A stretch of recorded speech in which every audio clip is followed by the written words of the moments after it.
So it was me he restored unto mine office, and him he hanged.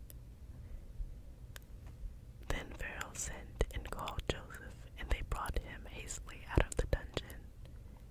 And he shaved himself, and changed his raiment, and came in unto Pharaoh.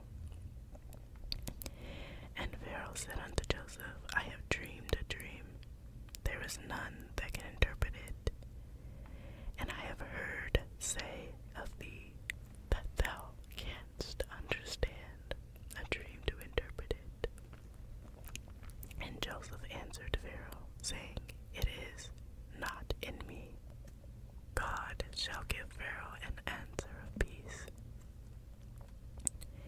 And Pharaoh said unto Joseph, In my dream, behold, I stood upon the bank of the river, and behold, there came out of the river 7 kine, fat-fleshed, and well-favored.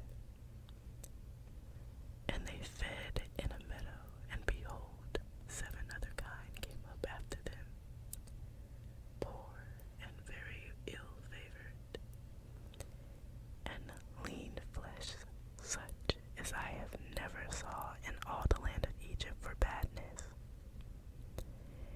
And the lean and the ill-favored kine did eat up the first 7 fat kine. And when they had eaten them up, it could not be known that they had eaten them, but they were still ill-favored, as at the beginning. So I awoke, and I saw in my dream, and behold, 7 ears came up in one stalk, full and good. And behold, 7 ears withered, thin and blasted with the east wind, sprung up after them. And the thin ears devoured the 7 good ears. And I told this unto the magicians, but there was none that could declare it to me. And Joseph said unto Pharaoh, The dream of Pharaoh is one.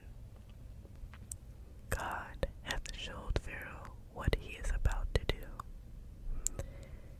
The 7 good kine are 7 years, and the 7 good ears are 7 years. The dream is one.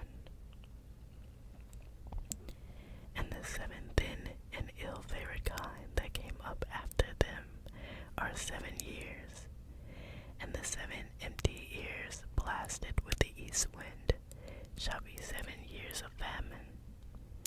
This is the thing which I have spoken unto Pharaoh. Which God is about to do, he showeth unto Pharaoh. Behold, there come 7 years of great plenty throughout all the land of Egypt, and there shall arise after them 7 years of famine, and all the plenty shall be forgotten in the land of Egypt.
servants.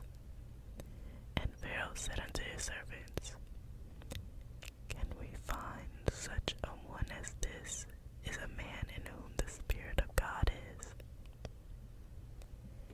And Pharaoh said unto Joseph, Forasmuch as God hath showed thee all this, there is none so discreet and wise as thou art. Thou shalt be over my house, and according unto thy word shall all my people be ruled.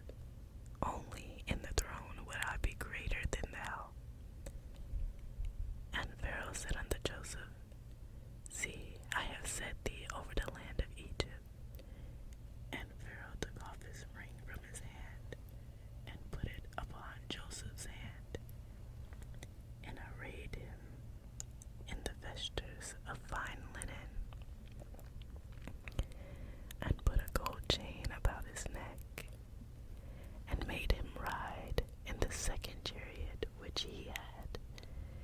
And they cried before him, Bow the knee, and made him ruler over all the land of Egypt. And Pharaoh said unto Joseph, I am Pharaoh, and without thee shall no man lift up his hand or foot in all the land of Egypt. And Pharaoh called Joseph's name Zaphnath-Paneah, and he gave him to wife Asenath, the daughter of Potiphar, priest of On. And Joseph went out over all the land of Egypt. And Joseph was 30 years old when he stood before Pharaoh, king of Egypt. And Joseph went out from the presence of Pharaoh, and went throughout all the land of Egypt. And in the 7 plenteous years, the earth brought forth by handfuls. And he gathered up all the food of the 7 years, which were in the land of Egypt, and laid up the food in the cities. The food of the field which was round about every city laid he up in the same. And Joseph gathered corn as the sand of the sea, very much until he left numbering, for it was without number. And Joseph were born 2 sons before the years of famine came, which Asenath, the daughter of Potiphar,